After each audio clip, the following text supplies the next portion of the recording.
하나님의 은혜로 살아왔고요. 이제 12월 마지막 한 달 남았습니다. 마지막이라고 그러니까 참 좀 마음이 짠하고 그렇지요. 연세가 많으신 분들은 붙잡고 싶을 거고 또 젊은 친구들은 빨리 갔으면 좋겠을 것이고 그러는데 우리는 마지막이라고 너무 서두를 것도 없고 또 그렇다고 너무 느긋할 것도 없고 그냥 살아온 대로 최선을 다해서 하루하루 최선을 다해서 살아가는 저원들 되길 바랍니다.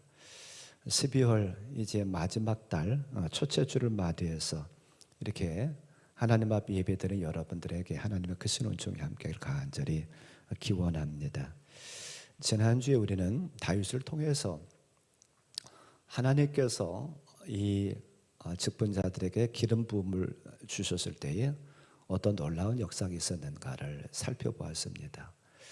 구약의 새 직분자들에게는 기름을 부어서 세웠었습니다. 선지자나 제사장이나 왕이었지요. 그들에게 기름 붓는 순간에 여호와의 영 임함으로 말미암아 그들은 놀라운 일들을 했습니다. 그래서 우리는 다윗을 통해서 보았죠. 다윗이 어린 나이에 사무엘 선지자를 통해서 기름 부음을 받고 그는 전쟁터에 갑니다. 그리고 전쟁터에서 블레셋의 장수였었던 골리앗을 만나죠. 6규빗의 한 뼘이나 되는 우리로 말하면 한 3m가 넘는 거인을 만나가지고 이 다윗은 골리앗을 무너뜨려요.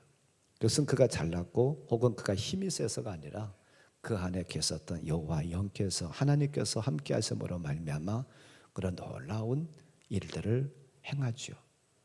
그뿐만 아니라 그에게 수금을 탈 때에 사울 왕에게 임했었던 악령도 떠나간 역사, 또한 많은 우리의 신금을 울리고 또한 은혜를 끼치는 그런 많은 시를 지었고 또한 정치도 잘해서 그 나라가 굉장히 평화로운 나라였었고 또 영토도 많이 빼앗아서 이스라엘 역사에서 가장 영토가 넓었을 때 그렇게 잘 다룰 수 있었습니다. 그것은 다윗이 잘나고 훌륭한 것도 물론 있겠습니다만 근본적으로는 그의 배후에서 역사하셨던 하나님, 그의 속에서 함께 하셨던 여호와 영께서 함께 하시니까 그런 놀라운 일들이 있었죠. 이와 마찬가지로 우리에게도 저와 여러분에게도 기름 부음은 필요하다라고 하는 거예요. 그러면 오늘날 우리에게는 어떤 기름 부음이요? 성령의 기름 부음이. 구약 이스라엘 백성들은 감람유라고 하는 감람나무 열매의 그 기름을 받아가지고 그것을 머리에다가 부었거든요. 그런데 오늘날 우리에게는 어떤 기름 부음이 필요하느냐 하면 성령의 기름 부음이 우리에게 임해야 됩니다. 그럴 때 우리에게도 선지자에게 임했던 능력이 또한 제사장에 임했던 능력이 왕에게 임했던 능력이 우리에게도 찾아온다는 사실이에요. 요한일서 2장 27절에서 말합니다. 같이 한번 볼까요? 너희는 주께 받은 바 기름 부음이 너희 안에 거하나니 아무도 너희를 가르칠 필요가 없고 오직 그의 기름 부음이 모든 것을 너희에게 가르치며 또 참되고 거짓 수 없으니 너희를 가르친 그대로 주 안에 거하라. 아멘. 기름 부음이 우리에게 임하면 저함들에게 임하면 이 기름 부음을 통해서 우리를 가르칠 필요가 없대요. 누가 가르치셔요? 성령께서 하나님께서 저와 여러분들을 가르쳐 주신대요. 우리 마음속에 들어오셔서 때로는 감동을 주시기도 하고 때로는 책망하시기도 하고 때로는 위로하시기도 하고 때로는 치료하시기도 하고 그런 일들을 통해 가지고 우리에게 하나님께 역사하신다는 거예요. 그렇기 때문에 우리에게도 성령의 기름 부음이 이 시대를 살아가는 우리에게 성령의 기름 부음이 분명히 임하기를 바랍니다. 그래서 저와 여러분들도 다윗처럼 위대한 일들을 행하고 하나님 앞에 영광 돌리는 그런 삶을 살아가시기를 주님의 이름으로 간절히 축원합니다. 오늘은 말씀의 제목처럼 지역에 흐르는 영적인 구조를 좀 한번 생각해 보려고 그래요. 저는 어렸을 때 그런 얘기를 들어봤습니다. 무슨 얘기를 들어봤느냐 하면 어른들이 하는 얘기, 이런 얘기를 하더라고요. 저 집은 집터가 세, 기가 세. 저 집은 사람이 주관한 집, 죽어나간 집이야. 저 집은 아무나 못 살아. 그런 얘기를 하는 것을 들어봤는데 혹시나 여러분들은 그런 얘기 들어보셨나요? 저는 어렸을 때 어른들이 그런 얘기를 하시는 것을 들어본 적이 있어요. 자, 무엇인가는 모르지만 우리의 옛 어른들이 무엇인가는 모르지만 정확하게 알지는 못했을지 모르지만 무엇인가 영적인 것이 우리의 눈에 보이질 않지만 영적인 것이 존재하고 영적인 것이 우리 사람 밀고 있다는 것을 그들은 알았어요. 경험적으로, 체험적으로 알았습니다. 임종을 앞에 두고 있는 어떤 유명한 영적 세계의 유명한 목사님이 계셨는데 임종을 앞에 두고 있습니다. 그 임종을 앞에 두고 있는데 제자들이 몇몇의 제자들이 둘러 모였어요. 그리고 그 제자 중 하나가 그 임종을 앞에 두고 있는 목사님한테 아뢰입니다. 목사님, 천국 가시기 전에 혹시라도 지금까지 우리에게 들려주시지 못한 말씀이 계시다가 하면 우리에게 한 말씀 해주세요. 영적인 비밀을 우리에게 좀 말씀 좀 하시고서 하나 떠나시죠. 그렇게 간곡히 부탁을 했어요. 그랬더니 이제 임종을 앞둔 그 목사님이 힘겨워하면서 두 마디를 하는 거예요. 첫째로는 그래, 너희들이 꼭 얘기하고 싶은 것이 한 가지 있다. 영적인 비밀을 알기 위해서는 요한계시록 2장을 찾아봐라. 거기에 비밀이 있다. 영적인 비밀이 있다. 두 번째 하시는 말씀은 하나님의 종들은 자기가 목회하는, 자기가 담임하고 있는 그 교회의 영적인 구조를 알아야 된다. 이 두 말씀을 하시고서 하나는 떠났다고 그래요. 그 제자들이 그 말을 들었던 그 제자들이 요한계시록 2장을 열심히 찾아봤습니다. 그리고 발견한 게 이런 말씀을 발견했어요. 요한계시록 2장 12절 13절에 보면 이런 말씀이 나옵니다. 같이 한번 읽어볼까요? 버가모 교회 사자에게 편지하라. 좌우에 날선 검을 가졌으니까 이르시되 내가 어디에 사는지를 내가 아노니 거기는 사탄의 권자가 있는 데라. 내가 내 이름을 굳게 잡아서 내 충성된 증인 안디바가 너희 가운데 곧 사탄이 사는 곳에서 죽임을 당할 때에도 나를 믿는 믿음을 저버리지 아니하였도다. 하나님께서 이 요한에게 하신 말씀이 무엇이냐면 소아시아에 있었던 7 교회들 중에 버가모 교회 하시는 말씀이 그 지역이 어떤 지역이냐면 그 버가모라고 하는 지역은 사탄의 권자가 있는 지역이라고 하는 거예요. 사탄이 근거지를 두고 있는, 사탄의 본부가 있는, 진치가 있는 곳이 바로 어디냐면 버가모라고 하는 거예요. 그것을 불꽃 같은 눈을 가지신 하나님께서 말씀하셔요. 우리가 이 말씀을 보면서 무슨 생각이 듭니까? 우리가 사는 지역에도, 저와 여러분이 사는 지역에도 다 영적인 구조가 다 다르다는 거예요.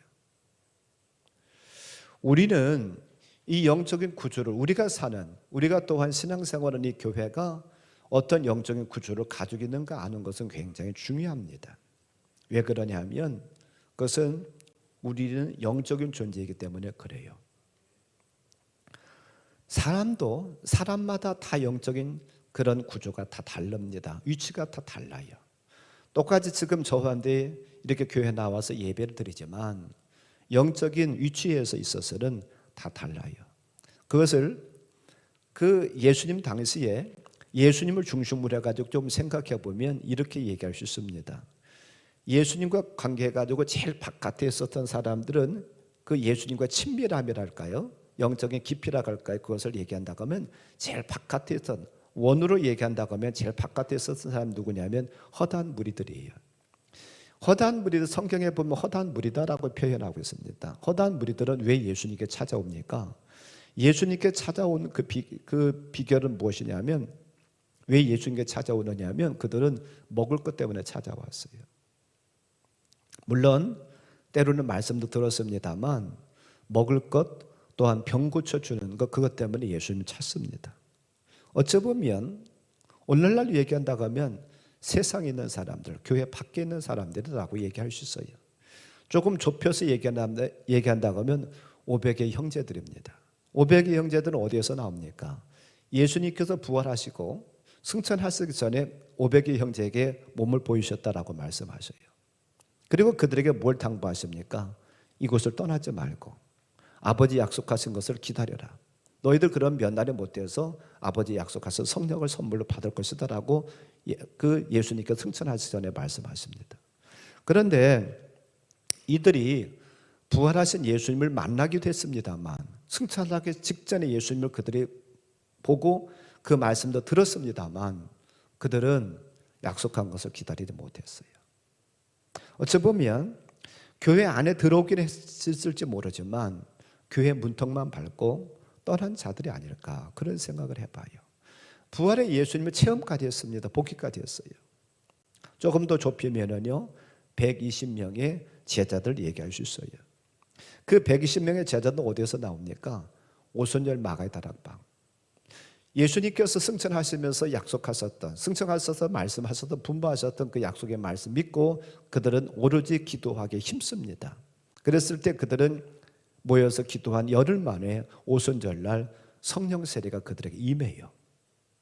그들이 120명의 제자들입니다. 조금 더 좁혀서 얘기한다면 70명의 제자도 있어요. 예수님께서 육신의 몸을 갖고 계셨을 때에 70명의 제자들을 선택해가지고 둘씩 짝을 지어가지고 보내면서 천국 복음을 전파하게 하고 또한 귀신을 내쫓게 하는 그런 것으로 둘씩 짝 지어가지고서 내보냈던 것을 봐요. 그리고 그들이 돌아와가지고 보고를 합니다. 우리가 말씀을 증거할 때 그들이 감동을 받고요 귀신이 떠나갔었습니다. 그때 예수님 뭐라고 했습니까? 너희들 귀신이 떠나가는 것으로 족하지 말고 너희들 이름이 천국에 기록된 것을 가지고 기뻐해라 라고 말씀하시죠. 이들은 어찌 보면 전도하고 열심히 봉사했었던 자들이에요. 그런데 어찌 보면 이들은 십자가는 제대로 몰랐어요. 십자가 전에 이들이죠. 12제자들이 있습니다. 예수님이 12제자들, 그들은 예수님과 3년 반씩이나 함께 다녔던, 함께 동거동락을 했었던 제자들이에요. 그들은 한 사람을 빼놓고서는, 가룟 유다 한 사람 빼놓고서 11명의 제자들은 예수님의 십자가 사건을 경험합니다. 그리고 십자가 사건을 경험하고 오순절을 겪은 다음에 그들은 대부분 순교했습니다. 어찌 보면 참 제자라고 하면 이 12명의 제자를 참 제자라고 할 수 있지 않겠는가. 그들은 십자가도 체험을 했고 또한 그들은 오순절 마가의 다락방을 통해서 그들의 죽기를 각오하고 말씀을 증거했던 자들이에요. 그런데 12명의 제자도 다 똑같은 제자가 아니었어요. 여러분들 예수님께서 편애하셨다라고 생각하려나 모르겠는데 예수님께서 12제자들 중에서도 특별히 3제자들을 선택해가지고 그들과 함께했던 것을 보게 됩니다. 3제자는 베드로하고 요한하고 또한 야고보예요. 이들은 예수님과 늘 함께 했었고 예수님 어떤 중요한 자리에 갔을 때 할지라도 항상 이들은 데리고 다녔었어요. 그래서 대표적인 것은 예수님께서 산에 올라가셔서 몸이 변형되어 있었을 때에 거기도 이들이 함께 올라가 가지고 예수님의 변형된 모습을 보았었던, 희한한 그런 모습을 보았었던 것이 이 세 제자들입니다. 이들은 예수님께 인정을 받았던 자들이에요. 신임을 받았던 자들이에요. 이처럼 우리가 믿는다 할지라도 이렇게 우리도 저와 여러분들도 영적 위치가 다 다르다는 거예요. 한번 여기서 고민해 보기를 바랍니다. 나의 영적 위치는 어딜까? 한번 고민해 보기를 바라요. 우리가 사는 이 지역도 지금 생각해 본 것처럼 다 영적인 구조가 다 다르고 또한 영적 위치가 차이가 있다라고 하는 거예요. 어떤 곳은 사탄이 점령하고 사탄이 지배하는 곳이 있는가 하면 어떤 곳은 성령께서 역사하시는 곳도 있다라고 하는 것이죠.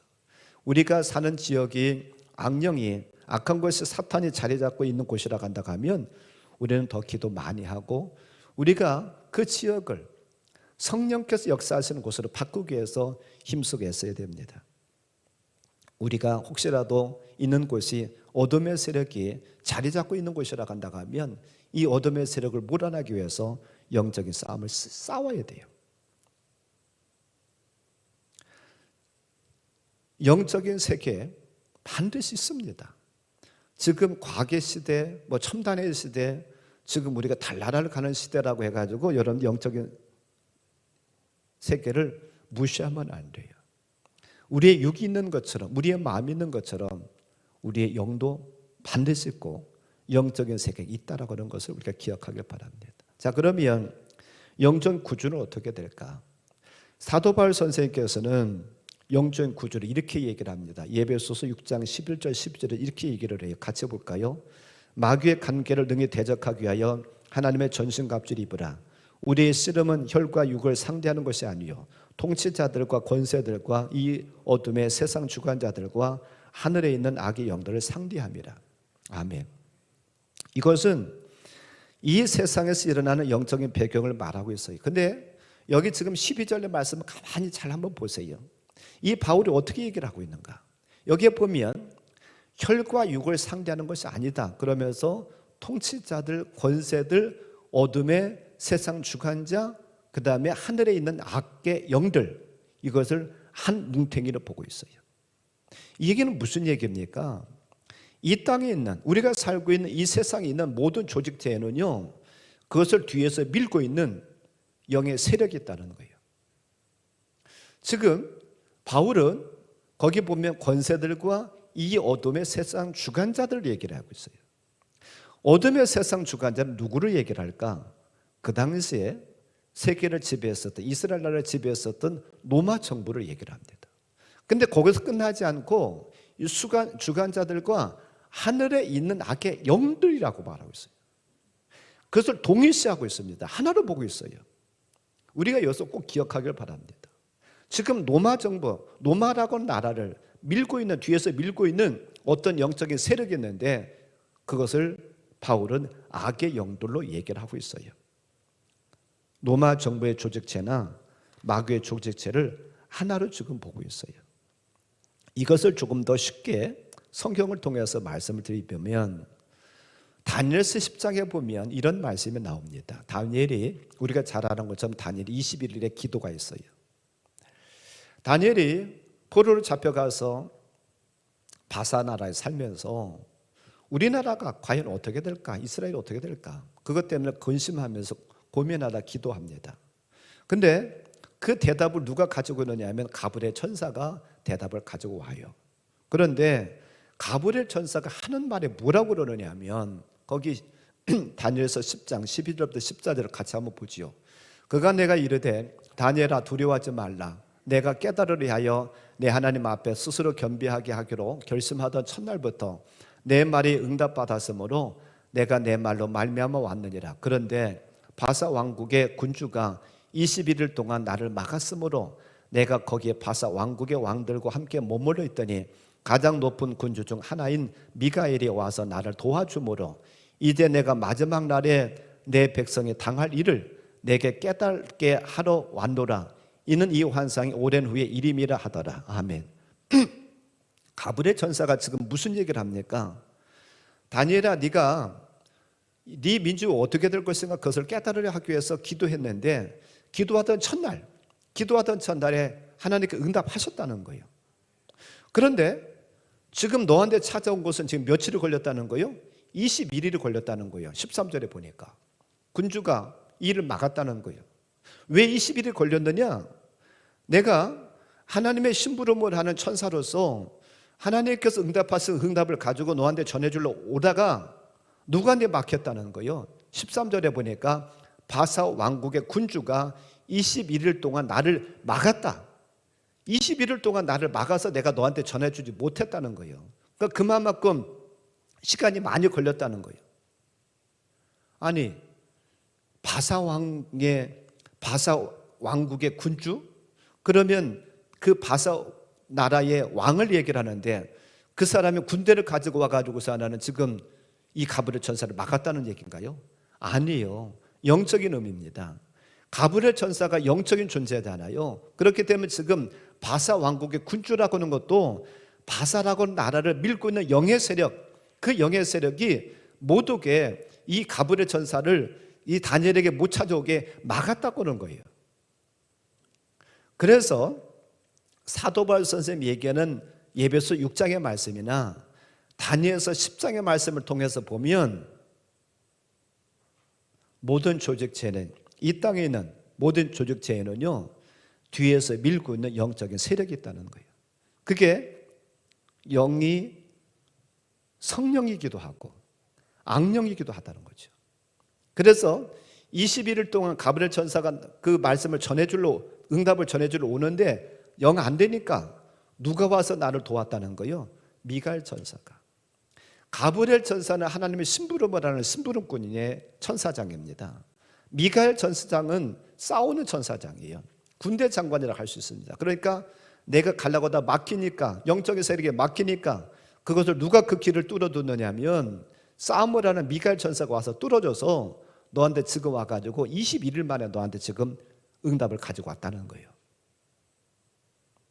우리가 여기서 하나 깨닫게 되는 것은, 깨닫게 되는 건 조금 전에 말씀드렸습니다만, 이 땅엔 모든 조직체, 심지어 나라까지도, 국가까지도 뒤에서 밀고 있는 영의 세력이 있다는 사실을 기억하길 바랍니다.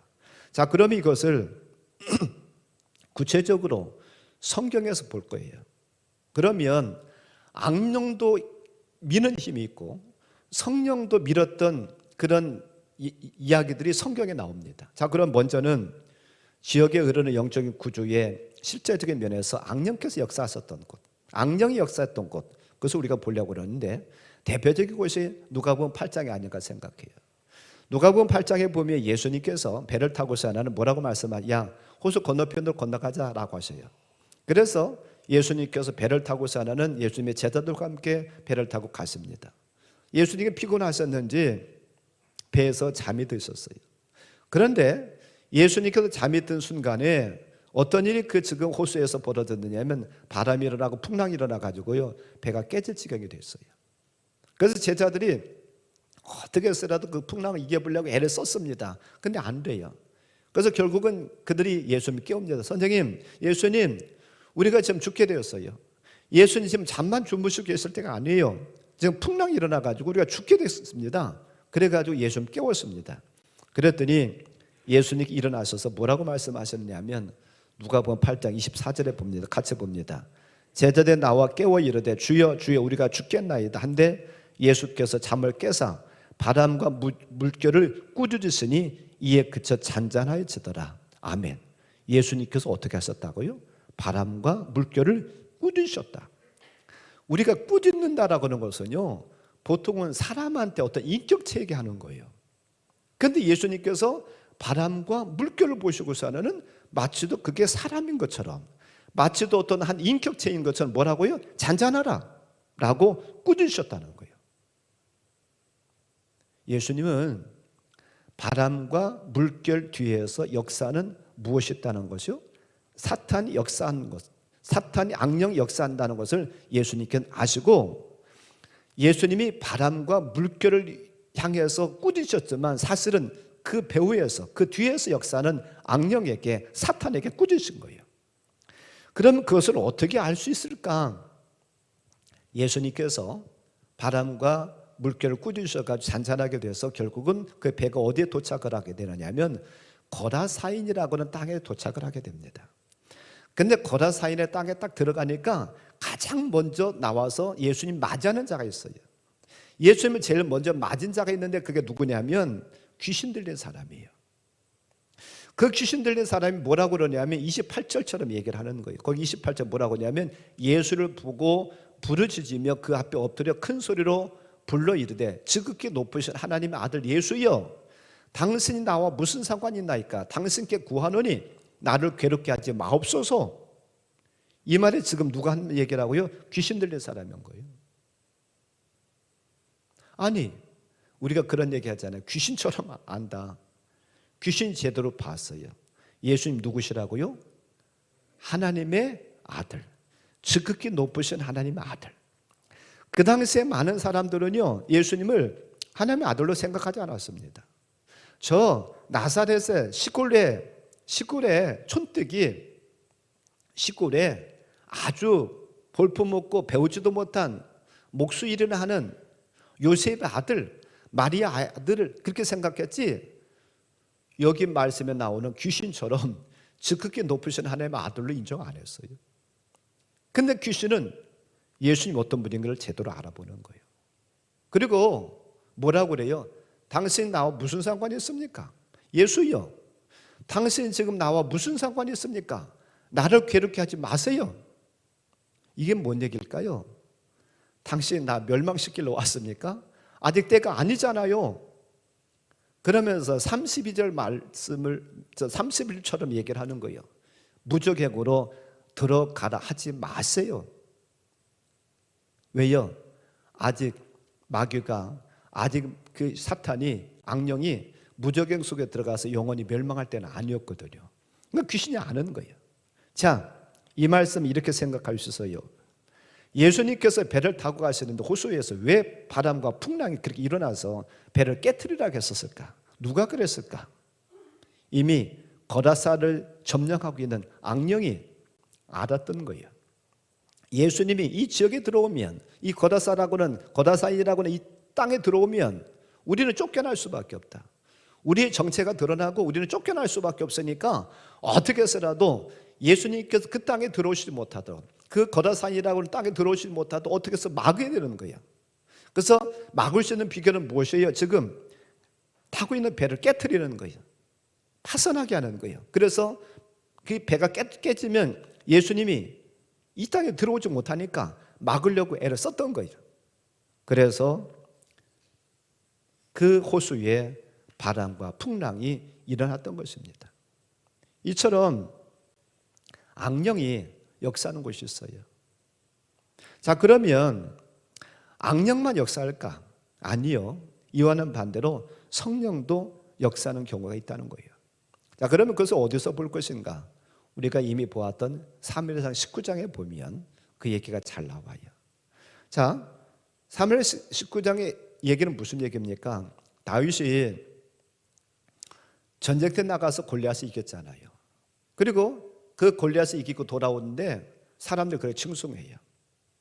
사울이 죽인 자는 천천히요, 다윗이 죽인 자는 만만이다라고 하면서 사울 왕보다도 다윗을 더 칭송하고 더 높입니다. 그랬더니 사울 왕이 배가 아픈 거예요. 시기가 난 거예요. 저 다윗을 살려두면 나보다 인기가 더 높아질 것이고 잘못하다가는 왕의 자리도 빼앗길 것 같다라는 생각 속에서 이제 다윗을 어떻게 해서라도 없애려고 합니다. 그를 죽이려고 그래요. 그래서 이것을 눈치챈 다윗이 도망갑니다. 여기도 도망가 살고 저기도 도망가고 가다가 어디로 결국 갔느냐 하면 라마라고는 지역으로 가요. 왜 라마라고는 지역으로 갔느냐 하면 거기에 사무엘 선지자가, 그에게 기름 부었던 사무엘 선지자가 거기 있었습니다. 그래서 거기에 도망가 가지고 지금까지 일어났었던 모든 일들, 사울이 나를 어떻게 죽이려고 했었던 이런 모든 것들을 다 아렵니다. 그랬더니 사무엘이 그에게 어디로 가자고 그러냐면 나윗으로 가자고 그러는 거예요. 라마 나윗으로 그래서 갑니다. 그래서 그 둘이 거기서 살아요. 그런데 이것을 어떤 사람이 보고서 하는요, 사울 왕한테 가서 고자질을 했어요. 왕이시여, 다윗이 라마 나윗의 사무엘 선지자하고 같이 살고 있습니다. 이 말을 들은 사울 왕이 군사들을 보냅니다. 전령들을 보냈어요. 가서 다윗을 잡아와라. 그를 죽여야 되겠다. 이미 라마 나윗에 들어있다고 그러니까 그를 잡기가 어렵지 않을 것이다. 그러니까 가서 잡아와라. 그래서 전령들을 보냈습니다. 그런데 놀라운 사실은요, 전령들이 라마 나윗에 도착하고선 다윗을 잡으려고 하는 순간에 어떤 일이 벌어졌느냐 하면 그들이 예언을 하기 시작해요. 거기 20절을 한번 봅니다. 거기 20절을 보니까 사울이 다윗을 잡으러 전령들을 보냈더니 그들이 선지자 무리가 예언하는 것과 사무엘이 그들의 수령으로 선 것을 볼 때에 하나님의 영이 사울의 전령들에게 임함에 그들도 예언을 한지라. 아멘. 아니, 놀라운 일이에요. 라마 나윗이라고 하는 곳에 들어가는 순간에 하나님의 영이 임함으로 말미암아서 다윗을 잡겠다고는 그 마음은 없어져 버리고요, 그들도 함께 예언을 하기 시작했어요. 이 소식을 사울이 듣습니다. 아니, 저놈들 다윗을 잡으라고 보냈더니 가서 예언하고 있다고? 은혜 받고 있다고? 그래서 두 번째 전령도 다시 보내요. 너희들은 절대로 가가 저러지 말고 다윗을 꼭 잡아와라. 보냅니다. 근데 놀라운 일은요, 그들도 똑같은 일이 벌어졌어요. 세 번째 또 보냅니다. 근데 그들에게 똑같은 일이 벌어졌어요. 21절에 나오죠. 그래서 이제 마지막으로는 누가 가느냐 하면, 그럼 내가 가야 되겠다. 사울왕이 내가 가서 저 다윗을 잡아다가 그를 죽여야 되겠다. 그러고서 하나는 그가 군사를 이끌고서 하나는 사울왕이 직접 나섭니다. 그리고 사울왕이 라마나이스에 도착해가지고 다윗을 잡으러 들어가는 순간에 어떤 일이 벌어졌느냐 하면 23절에 보니까 그에게 똑같은 일이 벌어져요. 23절, 24절 같이 한번 읽어볼까요?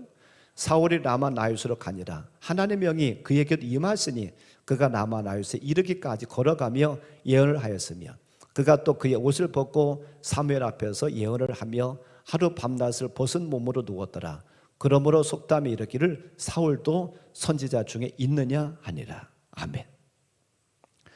똑같은 일이 전령들에게 뿐만 아니라 사울에게도 똑같은 일이 벌어져요. 그러면 왜 이런 일이 벌어졌을까? 라마나이스라고 하는 곳이 어떤 곳이길래 거기에 들어가기만 하면 이런 일이 벌어질까? 하나님이 여기 임하고 예언을 하게 될까?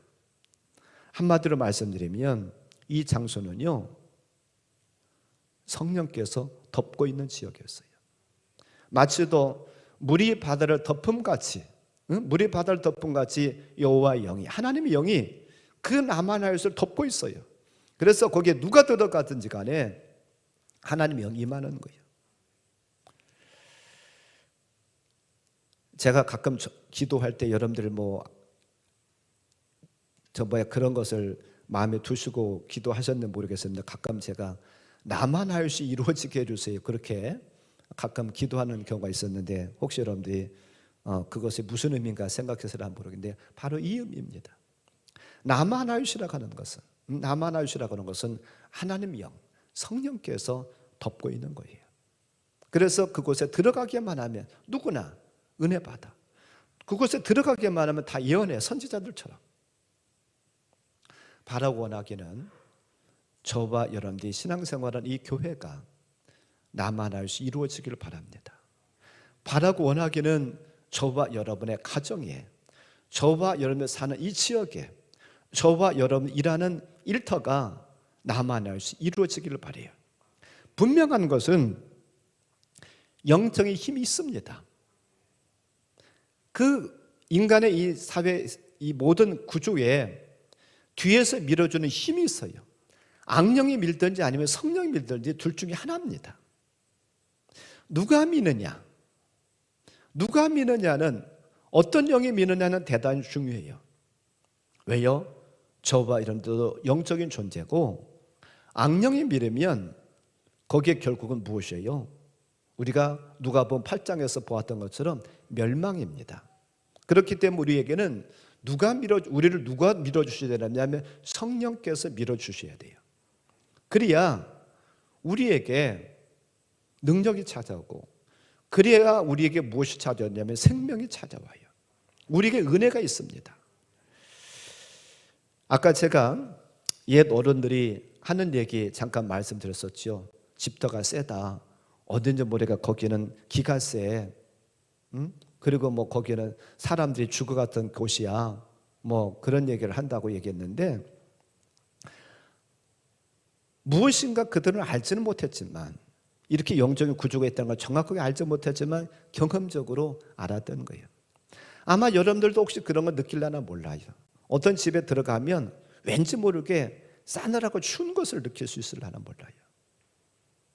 어느 집에 가면 여러분들이 푸근함을 느끼고, 또한 참 무엇인지 모르게 좋다, 아늑하다, 그런 걸 느낄 수도 있어요. 교회도 마찬가지입니다. 교회도 여러분들이 이 교회를 오셔서 기도할 때에 어떤 마음이 들었는지 모르겠어요. 혹 여러분들이 다른 교회를 방문해서 그 교회에 들어가서 예를 들어 기도를 해본다든지 같이 예배에 참석해본다든지 그러면 아마 혹 여러분들이 영적으로 좀 예민하고 그런 분들 그런 것을 느낄 수도 있을 겁니다. 어떤지 모르게 그 교회를 들어가면 왠지 모르게 푸근해. 왠지 모르게 무엇인가는 모르겠는데 자꾸 눈물이 나. 말씀을 듣는 중에 무엇인가 모르게 내 마음에 자꾸 타.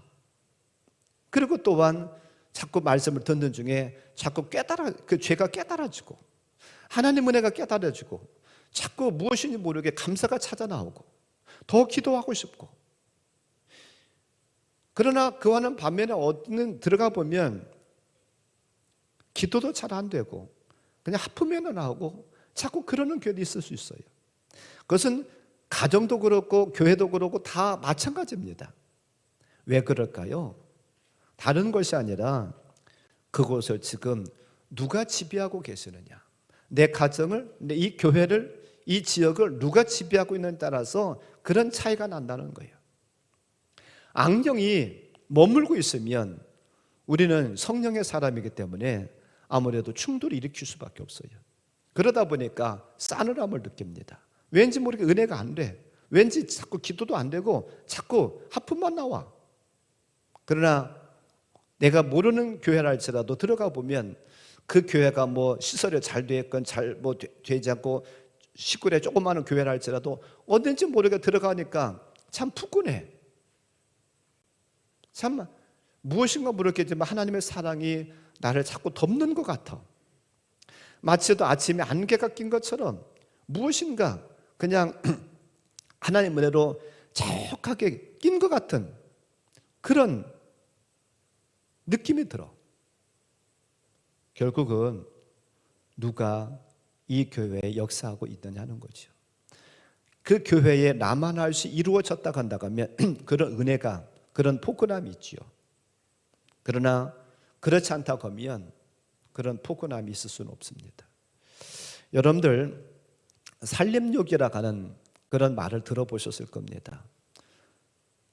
나무가 빽빽하게 많고 또한 공기가 좋은 곳에 가서 그런 공기를 들어 마시면서 그런 좋은 기분을 느끼고 하는 것을 산림욕이라고 그러죠. 어찌 보면 그런 공기를 통해서 내가 샤워한다 혹은 목욕한다 라고 얘기할 수 있을 겁니다. 우리에게 중요한 것은, 저한테 중요한 것은 산림욕이 더 중요한 것이 아니라 우리에게는 성령욕이 중요해요. 성령을 통해서 우리가 샤워하기를 바라고 성령으로 우리가 목욕하기를 바랍니다. 성령이 자욱하게 안개처럼, 아침 안개처럼 자욱하게 껴있는 곳, 그런 곳에서 우리가 신앙생활하고 그런 곳에서 예배를 드리고 그런 곳에서 우리가 말씀을 듣는다고 하면 얼마나 은혜가 되겠습니까? 저는 오늘 말씀을 준비하면서 그런 소망을 가져봐요. 우리 교회가, 이 대전 선교교회가 그런 교회가 됐으면 좋겠다. 우리의 가정이, 성도들의 가정이 그런 가정도 됐으면 좋겠다. 우리가 사는 이 지역이 그런 지역이 됐으면 참 좋겠다. 그런 소망을 가져봅니다. 근데 제가 요즘 영적으로 이런 것을 요즘 최근에 느낍니다. 성령과 관계돼가지고 제가 지금 계속해서 10월 중순부터 성령에 대한 이야기를 지금 7주째인가를 지금 계속하고 있어요. 근데 지금 악한 것을 좋아하지 않습니다. 왜 악한 것을 좋아하지 않느냐 하면 성령을 자꾸 얘기를 하면 악령의 전체도 우리가 알게 되잖아요. 근데 악령의 결국은 쫓겨갈 수밖에 없는 거죠. 멸망할 수밖에 없는 거죠. 그래서 악한 것들도 최후의 발악을 해보려는 거예요. 예수님이 타고 가시는 배를 깨트려 보려고 했던 것처럼 결국은 멸망이 올 건데도 불구하고 해보는 데까지 해보려고 그러는 거예요. 요즘 자꾸 악한 것들이 발악을 하는 것을 제가 자꾸 느껴요. 물론 뭐 구체적으로 말씀은 안 드리겠습니다만 느낍니다. 우리는 결국 지금 영적인 싸움을 하고 있는 거예요. 이 교회가 또한 우리 가정이, 이 지역이 나만 할 수 이루어지는 것은 저절로 되는 것은 절대로 아닙니다. 그리고 또한 누가 만들어주는 것도 아니에요. 결국은 저와 여러분들이 만들어야 됩니다. 저와 여러분들이 그런 어떤 희생 제물이 돼가지고요, 우리가 그런 교회를 만들어야 되고 우리의 가정도 마찬가지고 우리의 지역도 마찬가지예요. 우리가 저와 여러분의 성령의 사람, 저와 여러분들이 성령의 기름을 통해서 충만하면 그런 사람이 자꾸 모이는 교회는 나만 할 수 이루어집니다. 교회도 저봐야 교회뿐만 아니라 가정도 마찬가지예요. 결국은 저와 여러분들이 만들어야 돼요. 무엇을 통해서요? 성령의 기름 부음을 통해서. 우리가 뜨겁게 기도하길 바랍니다. 또한 하나님 앞에 감사하면서 찬양하길 바라요. 말씀 붙잡길 바랍니다. 그런 것을 통해서 사무엘 선지자가 있었던 그곳처럼 라마라스를 만들 수가 있습니다. 소망합니다. 누구든 이 교회에 들어오면 참으로 분위기가 이미 위로의 분위기, 푸근한 분위기, 말씀을 들으면서 은혜가 되고 깨달아지고 내 죄가 생각나서 예수님의 십자가를 붙들고 통회하면서 회개하게 만들고 결국은 궁극적으로는 그런 일들 통해서 구원의 역사가 나타나는, 그래서 결국은 이 교회가 작은 천국이 되는 그런 교회가 참 되면 좋겠다라고 소망합니다. 저와 여러분의 가정에 그런 가정이 되길 바라요. 이 지역이 그런 지역이 되길 바랍니다. 우리는 절대로 악령에게 우리의 터전을 내주지 않기를 바랍니다. 누가 지켜야 됩니까? 저와 여러분이 지켜야 돼요. 오늘 말씀을 통해서 곰곰이 여러분들이 생각해 보길 바랍니다. 내 가정은 지금 누가 지배하고 있는가? 이 교회는 지금 누가 지배할까? 우리가 사는 이 지역은, 내가 일하는 일터는 누가 지배하고 있을까? 성령께서 지배하고 계시다고 하면 더 말할 것도 없겠지만 악령이 지배하는 것 같다고 하면 우리가 힘쓰게 했어야 됩니다. 분명히 성령도 계시고 악령도 계세요. 여러분들 혹시 그렇게 반문하려는 몰라요. 목사님 지금 어떤 시대인데 마귀 사탄 얘기하고 악령 얘기합니까? 지금 사람들 달나라가는 시대예요. 그러려나 모르지만 아무리 달나라를 간다 할지라도 악령은 성령은 반드시 계셔요. 우리는 영의 존재됩니다. 영적인 존재됩니다. 영적인 세계를 잘 아시고 바라고 원하기는 저와 여러분들이 있는 곳곳이 성령의 역사하는 곳, 나만 할 수 이루어지는 그런 귀한 곳이 되길 바랍니다. 그래서 누구든지 거기에 들어오기만 하면 다 은혜 받는, 거기에 들어오기만 하면 다 사랑을 느끼고 다 위로함 받는 그런 놀라운 곳으로 만드는 저와 함들 되시기를 주님의 이름으로 간절히 축원합니다. 오늘 말씀 붙잡고 한 1분만 같이 기도하겠습니다. 하나님